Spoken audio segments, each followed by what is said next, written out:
Largamos. Bueno, hola, ¿qué tal?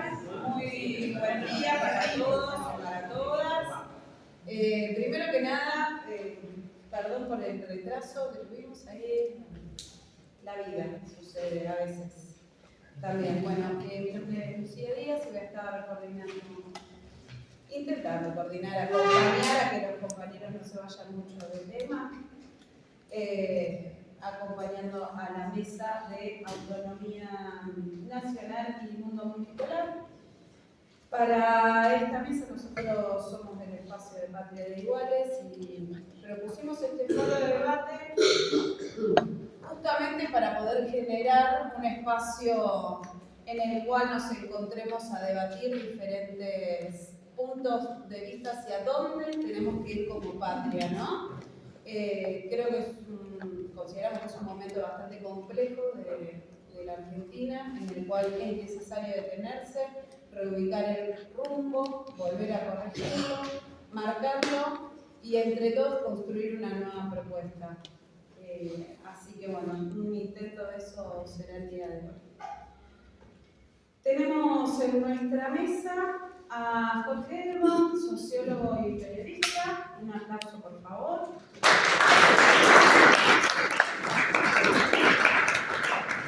A Martín Mosquera, que es licenciado en Filosofía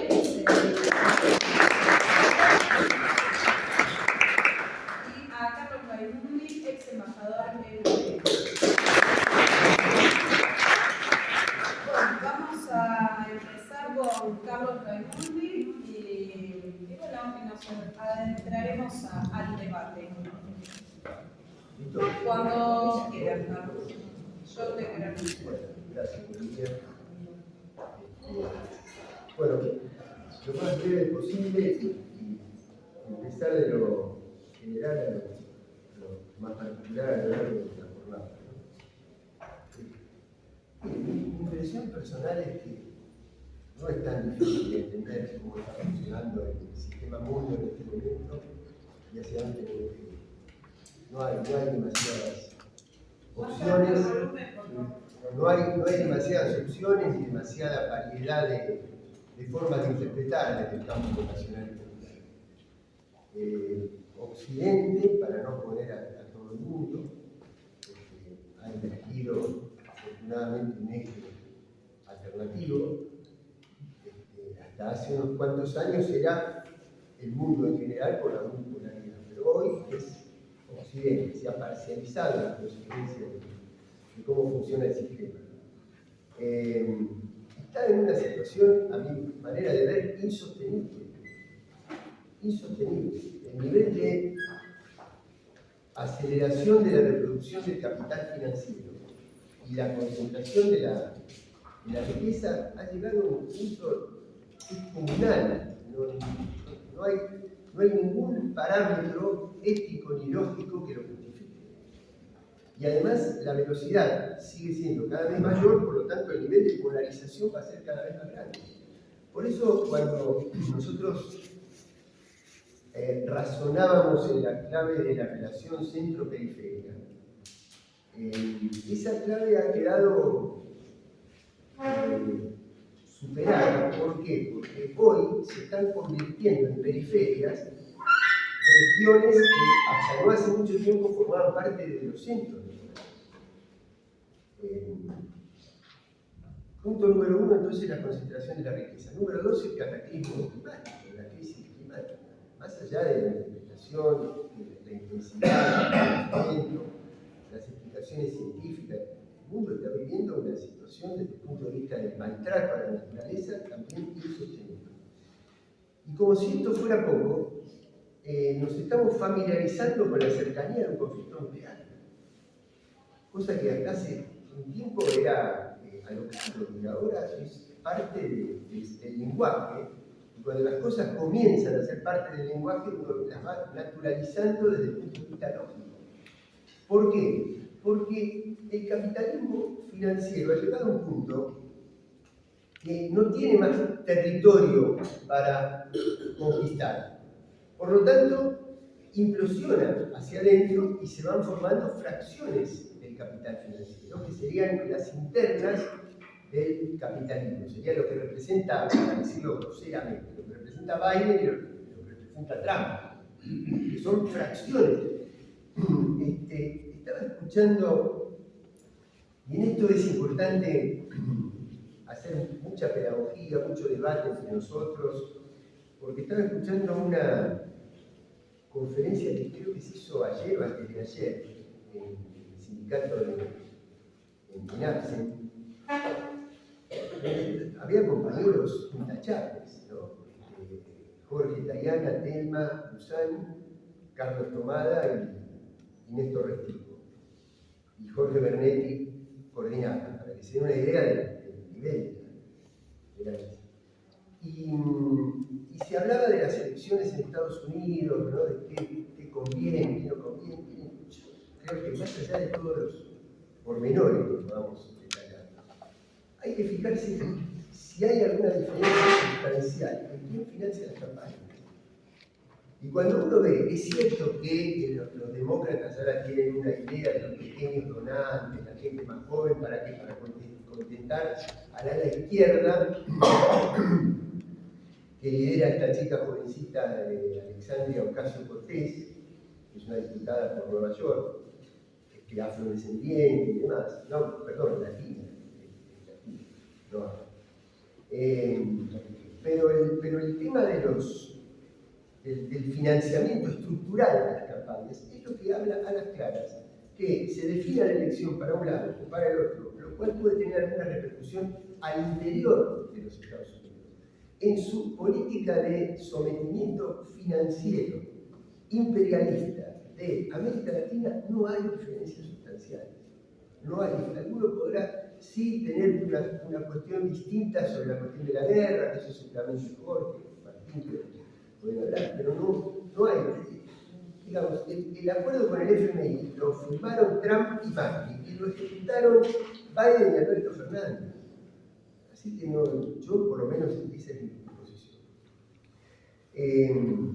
Y el territorio que encuentran para maximizar la ganancia, agotada el sistema mundo para eso, porque ya no hay planetas para invadir, Elon Musk está preparando el turismo galáctico y demás, pero no es todavía una fuente de financiamiento del capital. Por lo tanto, hay que encontrar territorios al interior del capitalismo. Y esos territorios son los servidores digitales y el complejo armamentístico. Este mundo insostenible está financiado, o está, mejor dicho, el soporte de ese sistema mundo son instituciones. Son instituciones como el FMI, como el Banco Mundial, como el CIARI, como la Organización Mundial del Comercio. Quiere decir que creer, y obviamente esas instituciones están financiadas por los fondos de inversión. Entonces, a mi manera de ver, creer que de alguna de esas instituciones que han llegado al planeta a una situación insostenible puede venir la solución, me parece que es la garantía de volver a fracasar. Y no me estoy refiriendo a los gobiernos de derecha, me estoy refiriendo a si mañana nosotros, volviendo a tener el control de la administración pública, del gobierno, creamos que es mantener cierta pertenencia con un sentido crítico, de distancia, más. No, yo creo que hay que cambiar de gobierno no implicaría absolutamente nada si al mismo tiempo no cambiamos de sistema de inserción geopolítica. No veo alternativa en este sistema que ha llevado a la humanidad a la situación mundial. Dos o tres cositas finales. Primero, no confundir multilateralismo con multipolaridad. Porque a veces dicen, no, porque Argentina apoya el multilateralismo. Miren, el multilateralismo, que no es un mal concepto, porque en definitiva el multilateralismo es la reunión de distintos estados en un organismo para tratar de fijar determinadas reglas comunes que le pongan límite a la fuerza de los más poderosos. Como concepto es correcto. Pero si ese multilateralismo no es la expresión de distintos polos de poder en el mundo, termina convirtiéndose en organismos que nos hacen decir a todos los integrantes de ese espacio multilateral lo que la potencia hegemónica determina. Por lo tanto, la clave de que el multilateralismo realmente funcione es que esté precedido por una multipolaridad.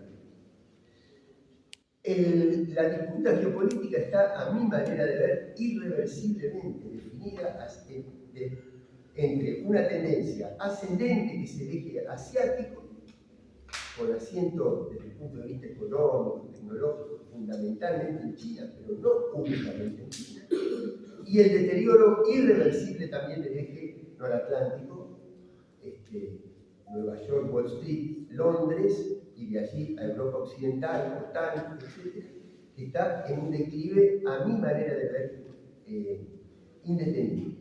La diferencia con este eje en ascenso es que hasta el momento no ha demostrado tener políticas imperialistas. Es decir, no es que no quieran hacer negocio, pero no te obligan a tener un gobierno determinado, con un presidente determinado, un sistema electoral determinado o un modelo económico determinado. No lo hacen, no lo han hecho. Y además, la lectura, porque también lo que hay que ver es cómo se lee la agenda global. ¿Cómo se lee la agenda global? Entonces, cuando yo veo la posición que tienen sobre Palestina, la posición que tienen sobre el Medio Oriente, la posición que tienen sobre África, la posición que tienen sobre Malvinas, la posición que tienen sobre la soberanía de los pueblos latinoamericanos, digo, bueno, en este momento hay un espacio de convergencia con ese eje. Lo último, América Latina. Es un momento, la verdad que la política exterior de este gobierno es criminal el año que ha hecho en poco tiempo, porque le priva a América Latina de construir un eje de unidad, teniendo a México, que es un país geográficamente de América del Norte, pero que tiene un gobierno que mira esa agenda global desde la perspectiva del sur, ¿no? Continuar con Venezuela, Colombia, por eso termino diciendo Venezuela, Colombia, Brasil y el Cono Sur, lamentablemente, absolutamente tenido de gobiernos de derecha, Milei tal vez el portaestandarte de eso, pero Uruguay, Paraguay y las posiciones lamentables en política exterior que está teniendo el gobierno de Chile y sobre todo la lectura sobre la cuestión de América Latina. Así que bueno, estas son las cosas fundamentales. Yo creo que la conclusión es que nosotros tenemos que estudiar, repito, no solamente un cambio de gobierno a nivel interno, sino una reorientación de la inserción geopolítica de la Argentina. ¿Por qué?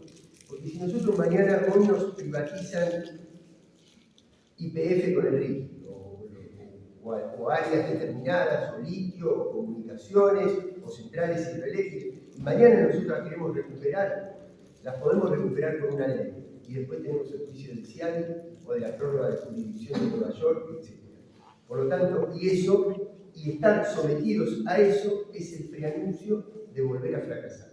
Por lo tanto, yo creo que además de cambiar de gobierno, nosotros tenemos que tener ya pensada una política exterior que implique un cambio drástico de la inserción geopolítica de la Argentina en función de un orden emergente que va construyendo nuevas instituciones financieras, que tiene mucho más capacidad de estabilización política del mundo de lo que tiene en este momento el imperialismo financiero occidental. Así que esas creo que son las pinceladas fundamentales en unos pocos minutos para orientar un poco la discusión. Muchas gracias.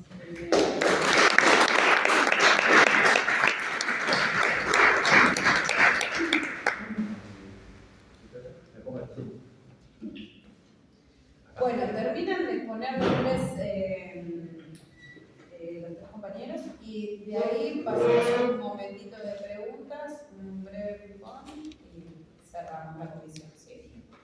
escucha bien ahí, en el fondo? Bueno, voy a ir rápido porque hay poco tiempo y me siento un poco inhibido, me dijeron 7 minutos, bueno, voy rápido. Primero, me da la primera cuestión de tipo más general sobre la etapa histórica en la que estamos y la situación internacional. Primera cuestión, hay muchos indicios, posiblemente una evidencia abrumadora, algo que decían de que aquella crisis que se inició en el 2008, la crisis inicialmente financiera, luego económica, es comparable a las grandes transformaciones que sufrió el capitalismo en el siglo y medio, o 2 siglos que lleva como sistema social. Es decir, el capitalismo muta en torno a su crisis más importante, el 1873 a fines del siglo XIX, que da por terminado el capitalismo de microempresa, de libre competencia, de pequeña empresa, da lugar al capitalismo monopólico. La crisis del 29, que había empezado con la Primera Guerra Mundial y que da lugar a lo que Hobsbawm llamaba la era de la catástrofe, ¿no? Las 2 guerras, el fascismo, el holocausto, tremenda convulsión en ese proceso de transición. Eso da lugar al capitalismo de la posguerra keynesiano, los 30 años de expansión económica, que termina en el 73 con la crisis del petróleo y también un periodo de convulsión que da lugar a ese nuevo pacto económico que es el neoliberalismo que se consolida entre los 80 y los 90. Bueno, mi primera hipótesis, hoy ya está relativamente aceptada, es que lo que se inició en la crisis del 2008 no es una crisis más, es que el capitalismo luego se recupera. Obviamente no es una crisis sin salida del capitalismo, esa idea catastrofista del sector de la izquierda que hay que abandonarla, no hay crisis económica sin salida, pero sí es una crisis que pone en movimiento turbulencias y cambios globales en todos los aspectos del sistema social, es decir, el económico, el político, el institucional, el geopolítico e incluso el ideológico. ¿No? Lo que cambia es la relación de la política y la economía, si se quiere, entre el Estado y la población. Primera cuestión. Por eso hay autores que hablan de nueva era de las catástrofes, ¿no? Esa comparación, porque los procesos de transición son sumamente convulsivos. Hay guerras, hay crisis, hay conflictos de todo tipo. E incluso hay una frase que para mí es un poco exagerada que habla de los años 30 en cámara lenta, ¿no? Bueno, alguna familiaridad, siempre que tener cuidado con las analogías históricas porque tienden a enfatizar más y a disminuir los aspectos más singulares del momento histórico. Pero algunos paralelos son pertinentes, ¿no? Estamos viendo crecimiento de la extrema derecha, crisis de los partidos de los sistemas políticos, crisis del liberalismo político, movilizaciones de masas, recrudecimiento de las competencias imperialistas. Bueno, este es el marco general en el que estamos, es decir, en el marco del proceso de una larga transición, después de lo cual vendrá otra fase, pero los contornos de esa fase todavía son muy brumosos y en todo caso pueden analizar algunas tendencias. Segundo punto, perdón la velocidad. Una cosa un poquito más técnica, que para mí tiene importancia en términos políticos y lo voy a recuperar al final. Yo hablo de una crisis del neoliberalismo, es decir, de la fase inicial de los 70, con la crisis del petróleo, pero hay que distinguir crisis del neoliberalismo de crisis de la globalización neoliberal, porque acá se utiliza como si fuera una unidad y hay que hacer una distinción. Primero, voy a hacer una unidad. El capitalismo lleva de forma innata tendencias a la expansión comercial, a la expansión de ganar nuevos mercados, a la globalización, a mundializar el capitalismo. Lo que se inició en los 70 es una internalización de tipo productivo. Esa fue la gran novedad. Y ahí aparecieron las grandes cadenas globales de valor. Esos procesos son de muy difícil reversión. Va a haber reversiones parciales. Por ejemplo, yo creo que, como charlaba en temas de seguridad, está viendo las grandes potencias tratan de no depender de otros países respecto a los grandes temas. Chips que sirven para armas, 5G, bueno, pero revertir procesos de inversión productiva que han modificado el paisaje internacional, inversiones de 20, 30 años, eso no es muy difícil revertirlo.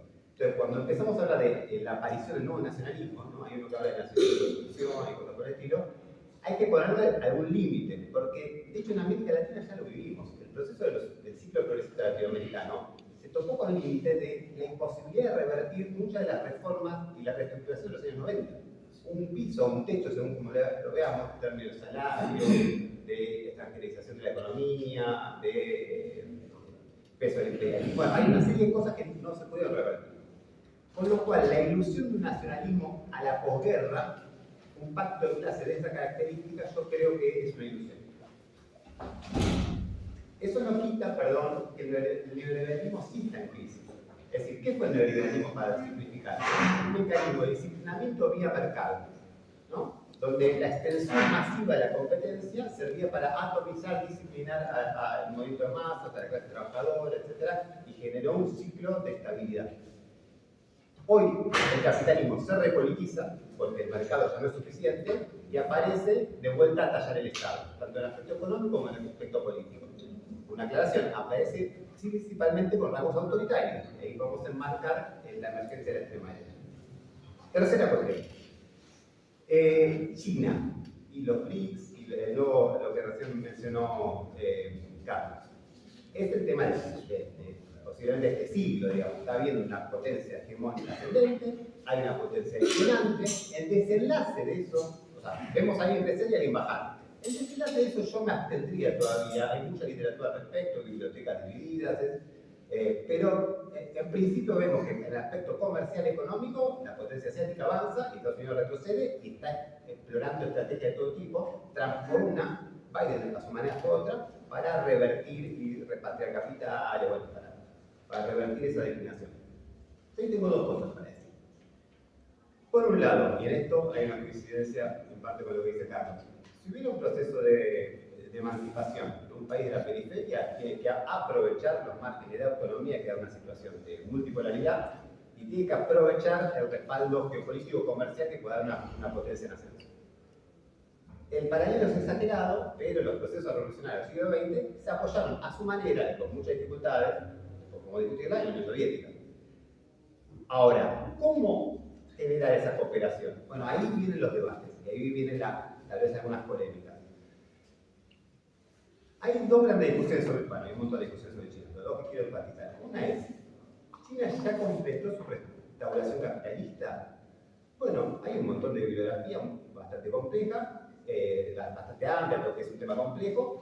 Yo sería cauto al respecto, porque para mí una restauración es obviamente irreversible, si no es que de acá vuelve esto socialismo con características chinas y vuelve a...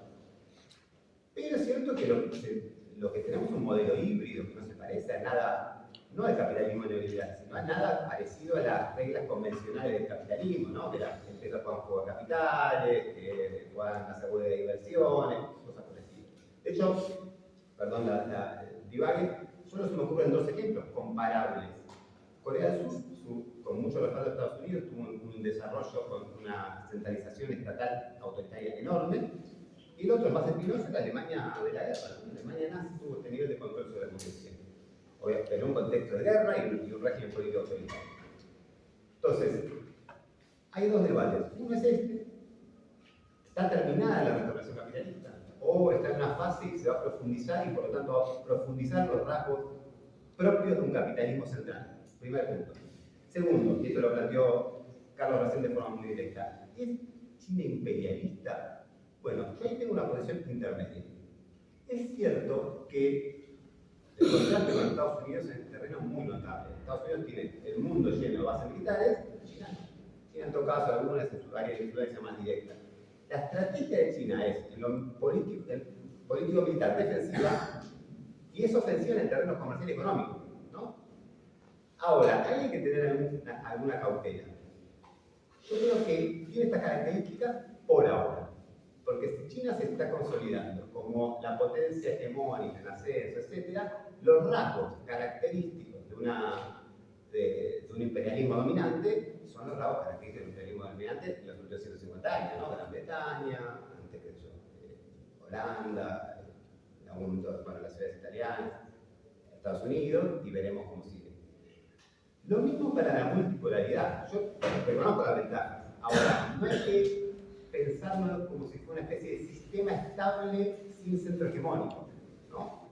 Es más bien una situación de mucha inestabilidad transitoria hacia una nueva recomposición geopolítica. Por eso lo que estamos viendo es el reconocimiento de los conflictos geopolíticos, ¿no? Y planteado por primera vez en décadas la posibilidad de una guerra mundial o una guerra nuclear, con una guerra en el medio de Europa por primera vez desde 1945. Bueno, no por primera vez por Yugoslavia, pero bueno, de esa magnitud al menos. Entonces, última cuestión sobre China. ¿China es un país dependiente, emergente? China es la segunda potencia del mundo. es la segunda burguesía más importante después de Estados Unidos. Entonces, ahí hay algo engañoso en la idea de países emergentes, ¿no? Brasil y China no están en el mismo mundo, por más que estén creciendo y que sean un bloque alternativo al norteamericano.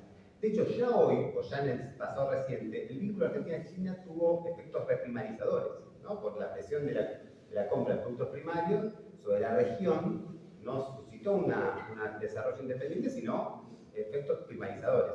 Entonces, si hubiera más tiempo que profundizarlo, como profundizamos en el debate, hay que tener en cuenta las dos cosas.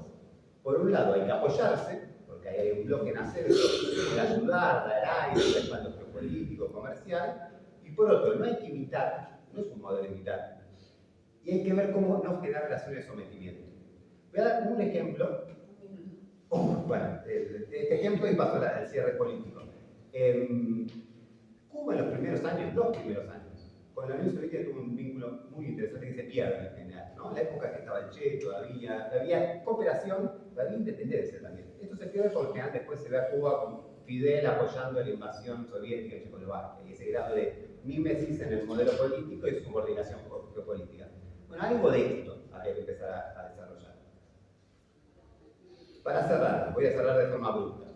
Políticamente, si no si hay un retorno al nacionalismo económico, al proteccionismo, es un nacionalismo de esta época, no es un retorno a los años 40 en la época de Rap, es decir, más limitado, orientado a la fijación de capital y a la repatriación de capital.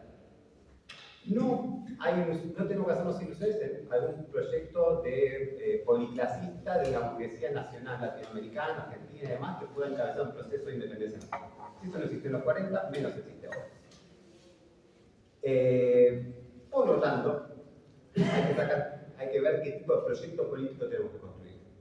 Y hay que sacar las lecciones de todo esto. Yo creo que hay que desarrollar una política que esté dispuesta a ir al choque con las clases dominantes hasta el final. Que si el progresismo se detiene en los límites que permite la acumulación capitalista, va a haber redistribución social cuando haya un boom de las commodities y cuando hay vacas flacas y ajustes. Y tenemos que entonces construir un proyecto superador de esa experiencia, porque este progresismo que se quedó en las puertas de lo que le permitía la acumulación de capital es lo que nos llevó a la situación actual con la izquierda, el progresismo, las fuerzas populares desmoralizadas y la extrema derecha dentro de la escena global.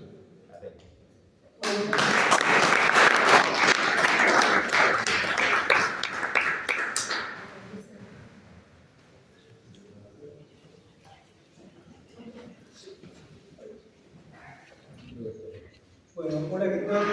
Muy buenos días, gracias por estar con nosotros en esta mañana. Creo que me dejaron pocos temas, voy a intentar hablar un poquito más fuerte, pero voy a entrarle a algunas problemáticas desde el actual crecimiento de las derechas globales y tratar de articularlo en todo caso con la geopolítica. Una hipótesis central tiene que ver con la palabra reaccionarios. Esa palabra fue utilizada por primera vez en la Revolución Francesa por la derecha del proceso revolucionario para acusar a los jacobinos, especialmente a Robespierre, de querer llevar la revolución hacia una profundización democrática y el terror que esto implicaba básicamente para las burguesías de la época. Entonces, demonizaron a estos personajes, los construyeron en el terror, ¿no? Y esa fue una reacción contra el terror, dije, ¿no? Una reacción, los primeros reaccionarios fueron los girondinos, etcétera, que reaccionaron contra la profundización de la revolución.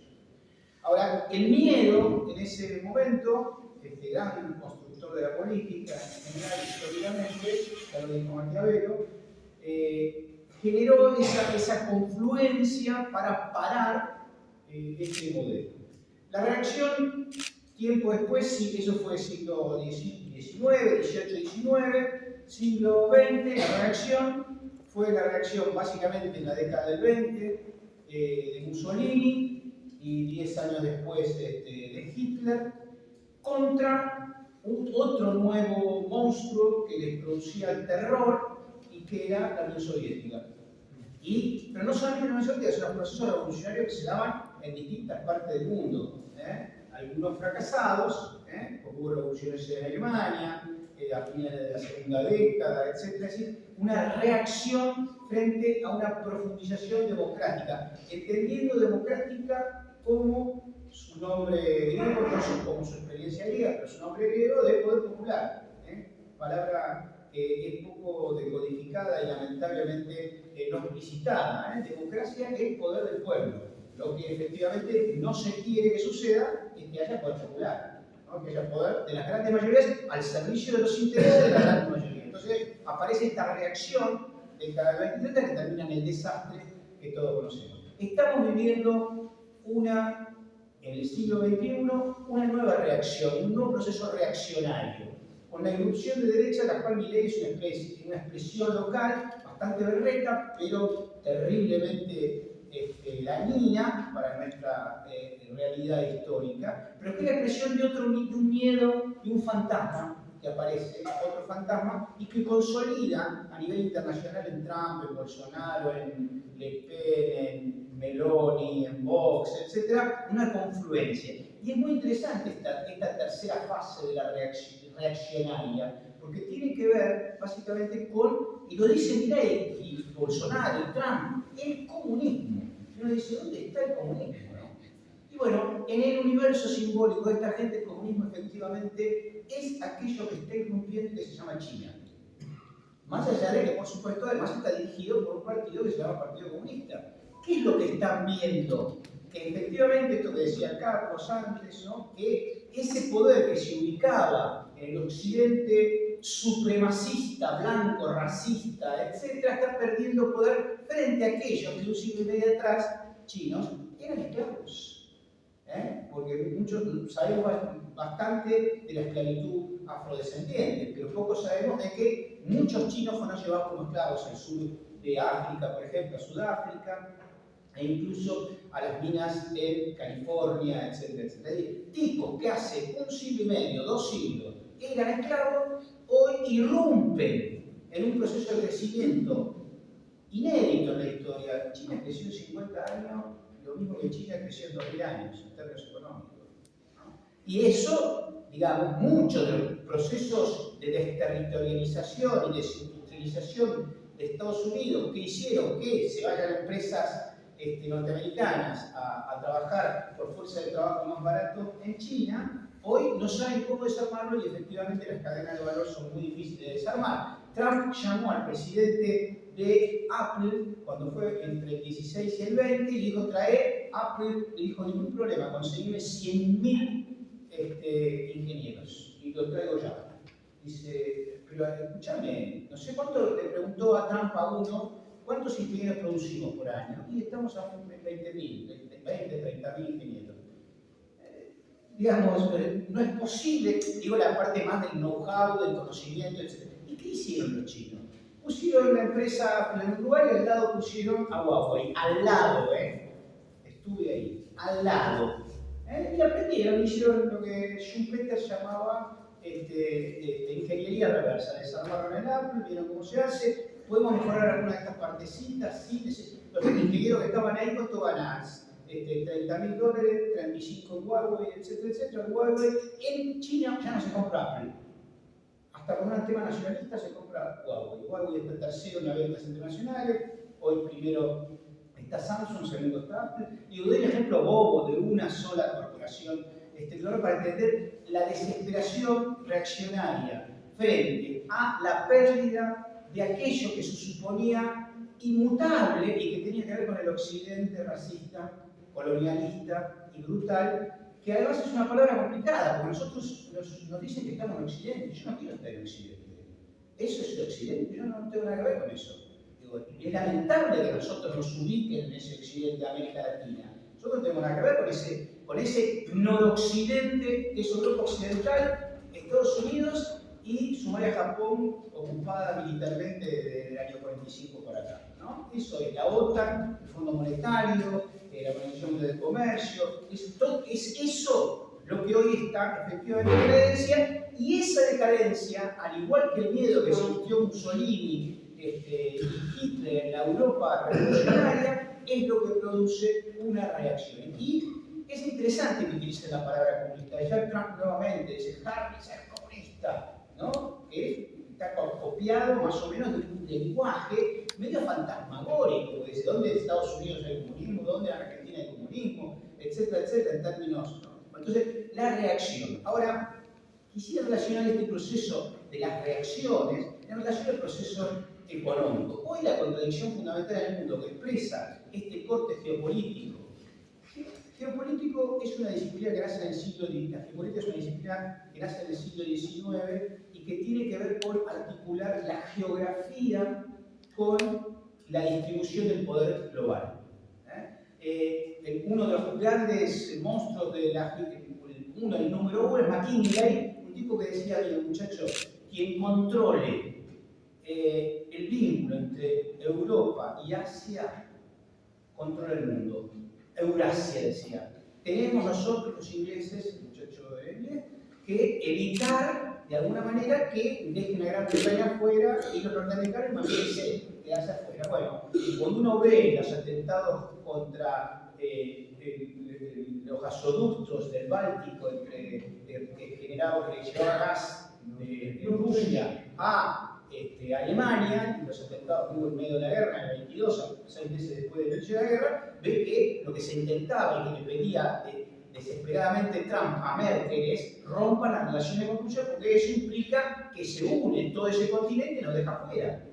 ¿No es cierto? Entonces digo, la geopolítica hoy es la expresión de esa geografía que empieza a cortarse porque eso que es Eurasia implica la articulación entre la Rusia europea, la Rusia asiática, el sudeste asiático y que empieza a desbancar. Hoy China es el primer productor mundial de bienes. En términos de Producto Bruto Industrial es superior a los Estados Unidos. Estados Unidos todavía sigue siendo superior en servicios. Servicios implica no solamente la GAFA, la Google, todos los servicios, sino los servicios financieros, nada más y nada menos, que aprovechó desde la década del 70 con la desregulación, porque toda la desregulación capitalista que permitió la existencia de igualdades fiscales no es que no es solamente una exacción de valor y de fuga de capitales o evasiones de nuestros países, es también algo que sirve como inversión para justamente los países de la OTAN. Digamos, ese dinero que aparece en Bahamas y que en realidad son asientos contables porque el dinero no está ahí, va a Delaware, inmediatamente, que sigue siendo uno de los capitales mundiales del lavado de dinero. Entonces, lo que está pasando a nivel global es esta ruptura, cómo nos ubica, cómo ubica América Latina, cómo ubica la Argentina. Yo quisiera, sobre todo de la última exposición, que creo que el vínculo potencial de América Latina y Argentina en relación a China es mucho más posible y me genera mucho menos temor que a muchos, porque efectivamente, doy un ejemplo clave que hubo en Argentina en relación en la época de Cristina de una articulación para la producción de carne de cerdo en Argentina. Efectivamente los chinos necesitaban muchísimo con extensiones que destruían el medio ambiente de nuestro país y se negoció y los tipos dijeron, bueno, también partámosla, se puede negociar, digo, no tiene esta cosa imperialista de impedirte la posibilidad, como hace Estados Unidos sistemáticamente, y por supuesto su lógica política no impone sistemas de gobierno, no lo ha impuesto en ningún lado. Por supuesto que el imperio del sol naciente, digamos, es, sobre todo en lo que se llama en su zona geográfica, y eso también pasa con la Federación Rusa hoy, es lo primero que ellos necesitan es su seguridad. Digo, entonces no le toques Taiwán, no le toques el mar de la China, a Rusia no le pongas a 600 kilómetros de Moscú, que es Ucrania, a la OTAN. Ahora, eso es la lógica imperial que nosotros conocemos en América Latina, que ha generado bloqueos, invasiones, imposiciones de gobiernos militares, dictaduras, etc. No tiene nada que ver. En el marco de la actual situación geopolítica, es urgente que nosotros nos sumemos a los BRICS y que rompamos, como bien dice Carlos, con todas las instituciones de Occidente. Con todas las instituciones, romper con el FMI, romper con el CIADI, generar articulaciones de monedas alternativas con China y Rusia, etcétera, etcétera. Eso no va a ser un proceso de un día para otro, no se puede hacer de un día para otro, porque incluso China vende básicamente también en euros y en dólares y necesita eso, sino que es un proceso, pero hay que planificarlo, hay que construir el marco de América Latina de integración regional que permita esa articulación, que indudablemente va a ser hasta geopolíticamente por distancia geográfica. Recuerden que yo les dije que Chile y Rusia, por supuesto, tienen un tema de seguridad que tiene que ver con su entorno.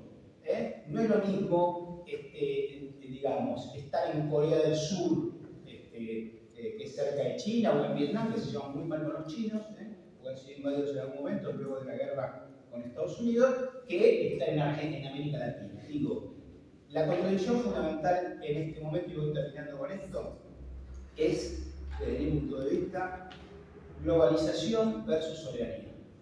Y eso implica lo siguiente: reivindicar, como está haciendo efectivamente la Federación Rusa y desde mi punto de vista es la guerra que va a definir y que está definiendo el orden mundial a futuro, defender la soberanía como primer principio, porque soberanía cuestiona la desregulación financiera, que es el gran problema que tuvo Estados Unidos en relación a la Federación Rusa. La Federación Rusa se volvió un país capitalista y entonces creyeron que podían entrar libremente y hacer lo que querían en Rusia, cuando el espíritu ruso, la tradición rusa, el nacionalismo ruso que recupera Putin dijo: no, somos capitalistas, pero el Estado sigue siendo potente y define un montón de aspectos, sobre todo de identidad y culturales. Porque nosotros queremos tener esto que somos, que es múltiple, que es multicultural, lo dice Putin permanentemente, ¿no? Es multireligioso, etcétera, etcétera, pero es Rusia. Y es la madre de Rusia, etcétera, etcétera. Y eso da un espíritu, en todo caso, una cultura, para decirlo más fácil, de autonomía frente a las imposiciones externas y sobre todo la desregulación financiera. Entonces, contradicción fundamental de la época: globalismo o globalización versus soberanía. Apostar por nuestra soberanía de Argentina, de América Latina, es ligarse a los BRICS y obviamente romper con todas las instituciones cuando podamos, en la medida que podamos, planificadamente, etcétera, que todavía nos ligan a un mundo de decadencia, que enhorabuena que decadencia, y nosotros tenemos que contribuir para que lo esté. Nada más, gracias.